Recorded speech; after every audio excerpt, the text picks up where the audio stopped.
खबरों में आप सभी का स्वागत है। मैं हूं नीलू। करते हैं खबरों की शुरुआत। सबसे पहले आपको कोरोना का अपडेट ही देते चले तो देश में बढ़े कोरोना के मामले। कोरोना से करीब 41,195 नए मामले सामने आए हैं।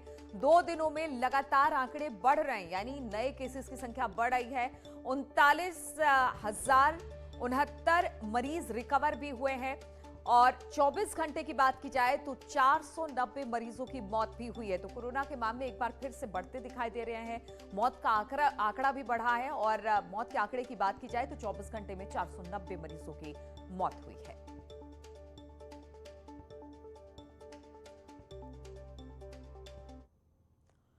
तो एक तरफ कोरोना के मामले फिर से बढ़ने शुरू हो गए हैं, लेकिन लोग लापरवाह बने हुए हैं। हल्द्वानी से ऐसी ही तस्वीरें सामने आई, दिखाते हैं इस पर आपको एक रिपोर्ट।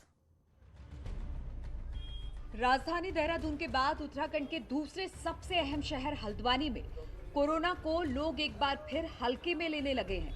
विशेषकर मेन मार्केट के दुकानदार खासे बेपरवाह हो गए हैं।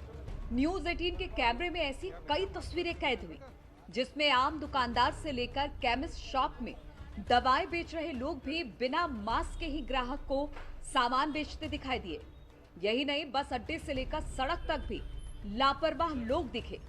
लेकिन जैसे ही न्यूज 18 का कैमरा इनके पास पहुंचा, इन्हें आनन फानन में मास्क की याद आ गई और कैमरे के सामने अपनी गलती भी स्वीकार कर रहे हैं। सेहत के लिए मतलब ये मास्क बहुत जरूरी है। अभी गर्मी हो रही थी सर ना, इसलिए मैं भूल गया था थोड़ा सा, तो मैंने हटा दिया था। वैसे कंटिन्यू लगाता हूँ। अभी जो था ना सिंगल ही है, ऐसा कुछ नहीं है। और मास्क जो है कंटिन्यू लगाते ही है और लगाना ही चाहिए मास्क। हमारी सुरक्षा के लिए जरूरी है। हमारी सुरक्षा के साथ साथ सामने वाले की भी सुरक्षा के लिए जरूरी है। अपनी सुरक्षा तो यही है और सामने वाले की भी सुरक्षा है। हालांकि बिना मास्क कोरोना को दावत दे रहे इन लोगों को पुलिस सबक सिखाने की कोशिश कर रही है, लेकिन इन लापरवाह लोगों पर कोई असर नहीं हो रहा। कोविड संबंधित जो प्रोटोकॉल है उसको फॉलो करने के लिए सबको बताया गया था, उनको एजुकेट भी किया गया था। तथा संबंध में जो लोग नहीं मान रहे हैं उसमें भी हमारी जो चालानी कार्रवाई है वो डेली थाने वाइज चल रही है। जाहिर है, कोरोना की तीसरी लहर की चेतावनी के बीच मास्क को लेकर छोटी सी लापरवाही जान पर भारी पड़ सकती है, लेकिन लोगों के रवैये से साफ है कि वो कोरोना की दूसरी लहर में हुई मौतों को भूलते नजर आ रहे हैं।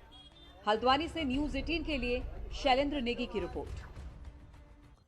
और यूपी पुलिस का अपराधियों के खिलाफ ऑपरेशन क्लीन लगातार जारी है। आज नोएडा और गाजियाबाद में पुलिस और बदमाशों के बीच मुठभेड़ हुई। इसमें 5 बदमाशों को गिरफ्तार किया गया है।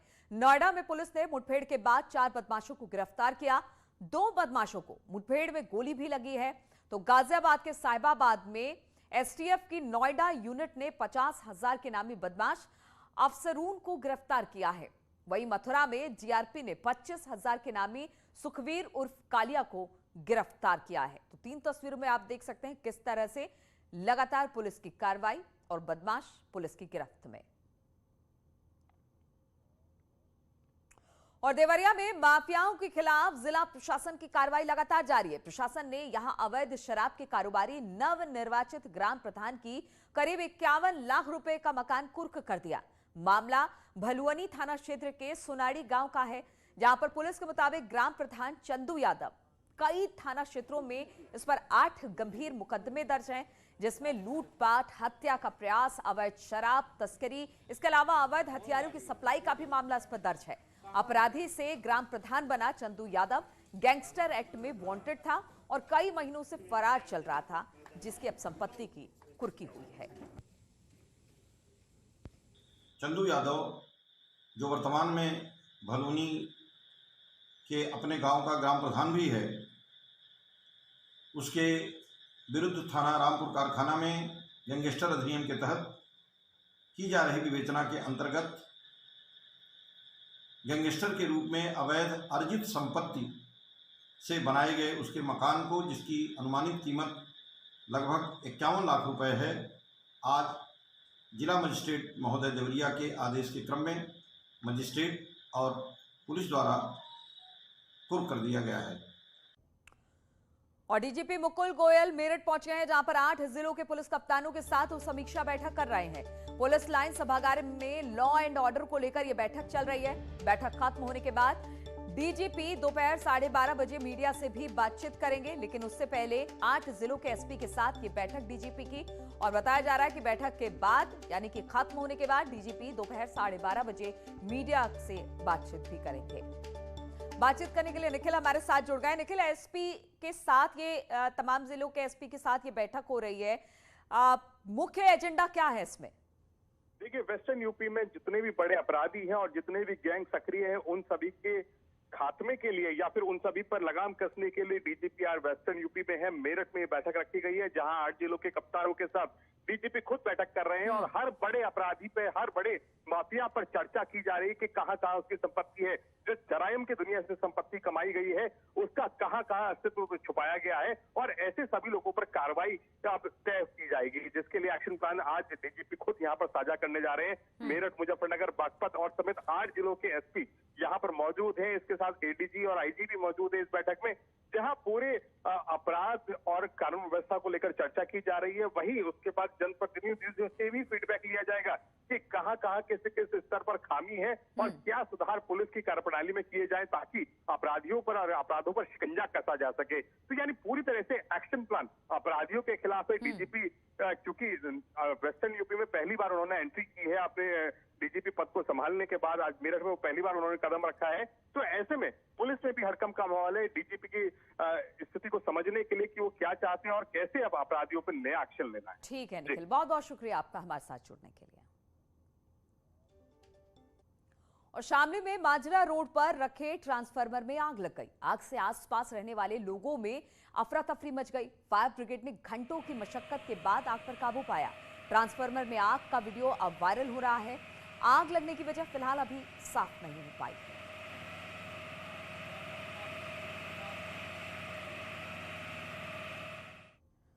और अक्सर सुर्खियों में रहने वाले गाजियाबाद के लोनी से विधायक नंद किशोर गुज्जर के काफिले का एक वीडियो अब वायरल हो रहा है, जिसमें वो लाल मर्सिडीज गाड़ी में जाते हुए दिखाई दे रहे हैं और पीछे पुलिसकर्मी पैदल दौड़ रहे हैं। मर्सिडीज के आगे चल रही गाड़ियों के काफिले की एक गाड़ी पर खड़े होकर समर्थक युवक वीडियो बनाता दिखाई दे रहा है।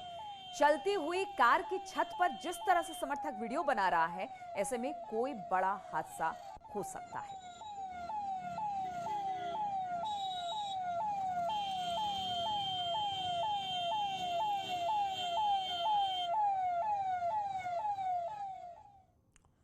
और नोएडा एक्सप्रेस वे पर हैरान करने वाला एक वीडियो सामने आया है। इसमें एक लड़की ने चलती कार में डांस किया है, जिसका वीडियो अब वायरल हो रहा है। और इस वीडियो में साफ दिख रहा है कि सामान ढोने वाली गाड़ी में सवार कुछ लोगों के बीच इस लड़की ने खड़े होकर चलती गाड़ी में डांस करना शुरू कर दिया।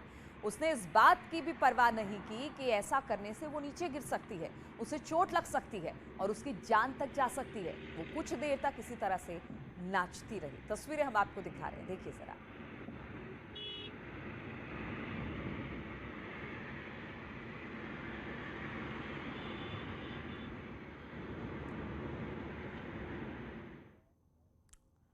तो दो तस्वीरें अब हम आपको दिखा रहे हैं, गाजियाबाद और नोएडा की। पहली तस्वीर में विधायक नंद किशोर गुज्जर के काफिले की कार पर चढ़ा युवक जान जोखिम में डालकर वीडियो बना रहा है। दूसरी तरफ नोएडा की तस्वीर, जहां पर चलती गाड़ी में एक महिला जान हथेली पर रखकर डांस कर रही है। खुदा ना खास्ता अगर कोई हादसा होता है तो फिर आप ऐसे में समझ सकते हैं कि इसमें इन लोगों की जान भी जा सकती है।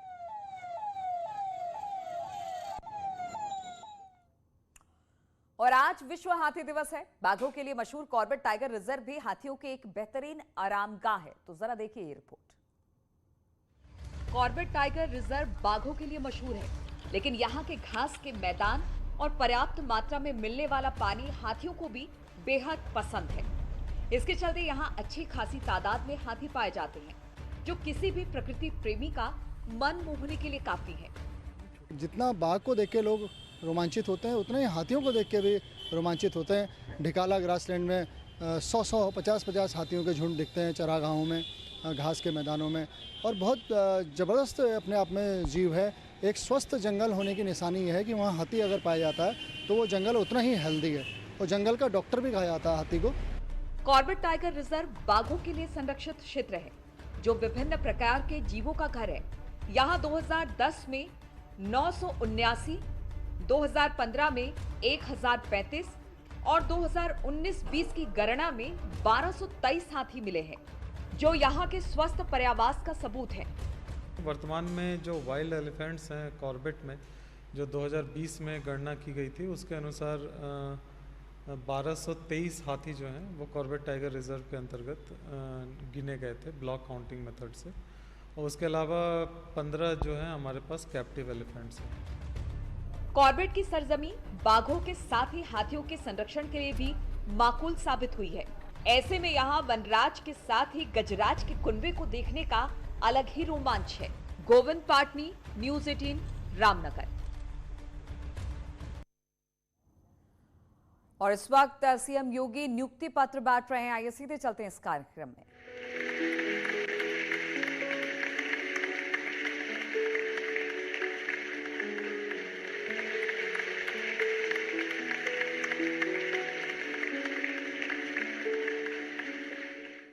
आप सभी बधाई के पात्र हैं और हमारी शुभकामनाएं आप सबके साथ हैं।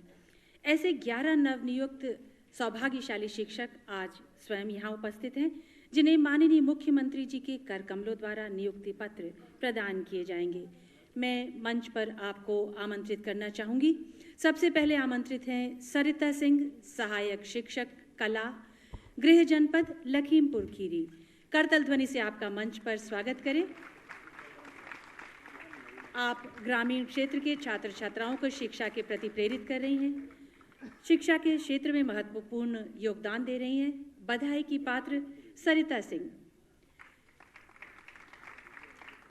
मंच पर आमंत्रित गृह जनपद लखनऊ के गणित के सहायक शिक्षक उमेश कुमार जी।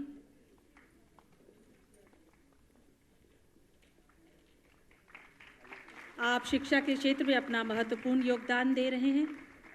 आमंत्रित करना चाहूंगी बाराबंकी के सहायक शिक्षक हिंदी विषय के श्री राम जी लाल। हमारी बधाइयां आपके साथ हैं, ढेर सारी शुभकामनाएं।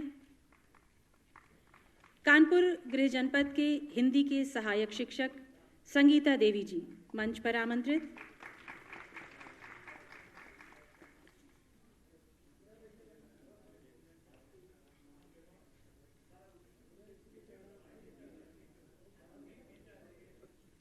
आपने नेट भी क्वालिफाई किया है और आप पीएचडी भी कर रही हैं, बधाई की पात्र है। मंच पर आमंत्रित करना चाहूंगी सहायक शिक्षक सामाजिक विज्ञान शीबा परवीन लखनऊ से।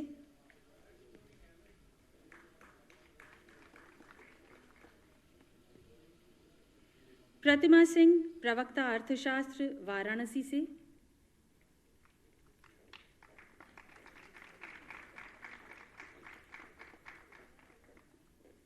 कानपुर से जीव विज्ञान की प्रवक्ता प्रियंका पांडे को मंच पर आमंत्रित करना चाहूंगी। आपने नेट क्वालिफाई कर लिया है, आप बधाई की पात्र हैं। अमेठी के संस्कृत विषय की प्रवक्ता बीनू सिंह मंच पर आमंत्रित। आप ऑलरेडी पीएचडी प्राप्त कर चुकी हैं। मंच पर आमंत्रित करना चाहूंगी बाराबंकी के नागरिक शास्त्र प्रवक्ता वीरेंद्र कुमार को।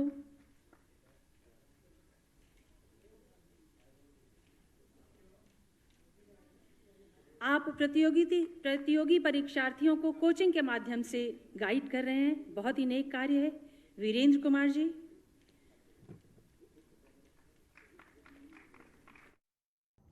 चलिए, तो ये तस्वीरें हम दिखाते रहेंगे, लेकिन यहाँ पर रुकेंगे एक छोटे से ब्रेक के लिए।